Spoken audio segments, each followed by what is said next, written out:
नमस्कार मेरे प्यारे मित्रों।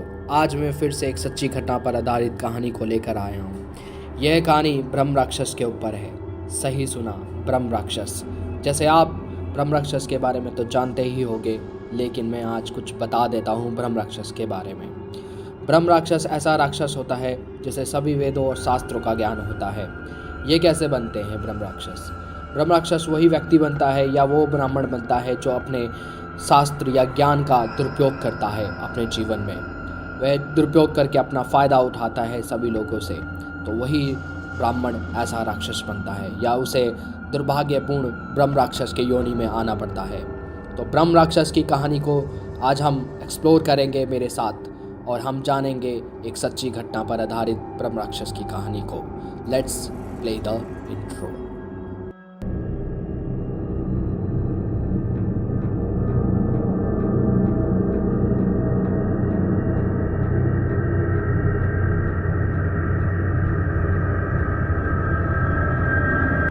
हमारे गांव में एक पंडित रहते हैं जिनका नाम दुर्जन सिंह है। दुर्जन सिंह को लोग दुर्जन जी कहकर बुलाते हैं। उनके घर से कुछ दूरी पर एक खेती है जिनका वे खेती का इस्तेमाल नहीं करते हैं, लेकिन वो उस पर अपना नया घर बनाना चाहते हैं। क्योंकि उनका घर पुराना और छोटा हो चुका है, इसलिए वो पुराने बरगद के पेड़ को कटवा देते हैं और अपना नया घर बनवा लेते हैं।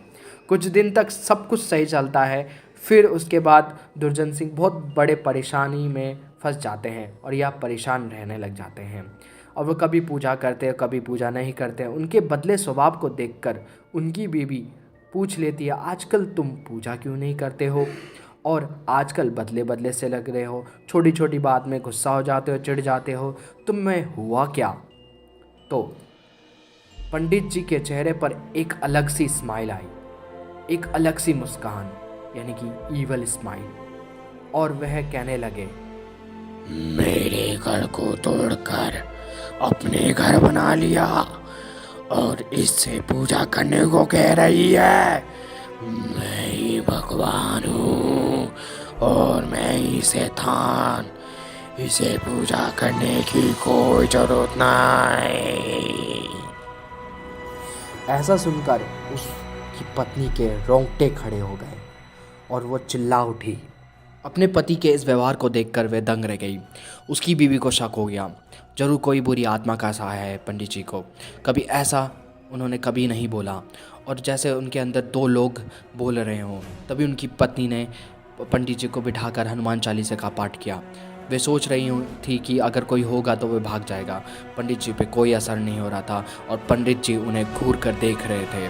तभी उनकी बीवी ने काफ़ी मंत्र और गायत्री मंत्र पढ़े और तब पंडित जी की आंखें लाल हो गई और कहने लगी, मैं किसी से नहीं डरता। क्या सोचती है तू? मैं इसे छोड़ दूंगा? मैं इसे नहीं छोड़ूंगा। पंडित जी का छोटा बेटा वहाँ आ जाता है और तब पंडित जी उसे जोर से अपनी ओर खींचते हैं। ऐसा लग रहा था कि पंडित जी उसे कच्चा ही खा जाएंगे, अपने ही बेटे को।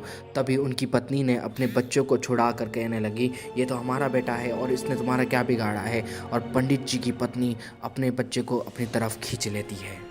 पंडित जी की पत्नी ने पूछा, तुम कौन हो और मेरे पति के शरीर के अंदर क्या कर रहे हो? तुम हमसे क्या चाहते हो कौन तुम? तभी उस राक्षस ने कहा, अपना भला चाहती है तो बरगद के पेड़ लगा, जितना लगा सके लगा, पेड़ों को लगा, फिर बताऊंगा कि मैं कौन हूँ। तभी पंडित की पत्नी ने 101 बरगद के पेड़ लगाए। फिर अगले दिन उसकी पत्नी ने देखा कि पंडित जी के सुबह सुबह उठकर पूजा कर रहे हैं, और तभी पंडित जी के अंदर से, तुम्हारे पति को आज भी छोड़कर जा रहा हूँ, तुम सदा सुखी रहो, तुम्हारे विचार शुद्ध हैं।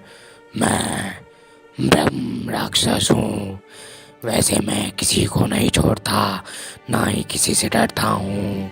तुम्हारे पति ने मेरे बरगद पेड़ को काट दिया था जिस पर मैं भड़क उठा था, और मैं हजारों सालों से वहाँ रह रहा हूँ। मुझे बहुत गुस्सा आ गया। तुम्हारी अच्छाई देखकर मैंने इन्हें छोड़ने का फैसला किया। अब मैं जा रहा हूँ, सदा सुखी रहो। इतना ही कहकर ब्रह्म राक्षस बरगद के पेड़ में चला गया और दुर्जन जी की आंखें खुल गई और अपने आंखों के सामने अपनी पत्नी को रोते हुए देखा और अपने पत्नी को गले लगाया, अपने बच्चे को गले लगाया और अपने फैमिली के साथ वहाँ खुशी खुशी से रहने लग गए। तो दोस्तों, कैसी लगी ये स्टोरी? अगर अच्छी लगी है तो मुझे कमेंट बॉक्स में कमेंट कीजिए और प्लस इस चैनल को लाइक कीजिए, सब्सक्राइब कीजिए और ऐसी अनोखी स्टोरी सुनने के लिए। और लौटूंगा मैं दूसरी नई ट्रू स्टोरी के साथ। और लेकिन एक बात का याद रखना, उधर जाने का नहीं।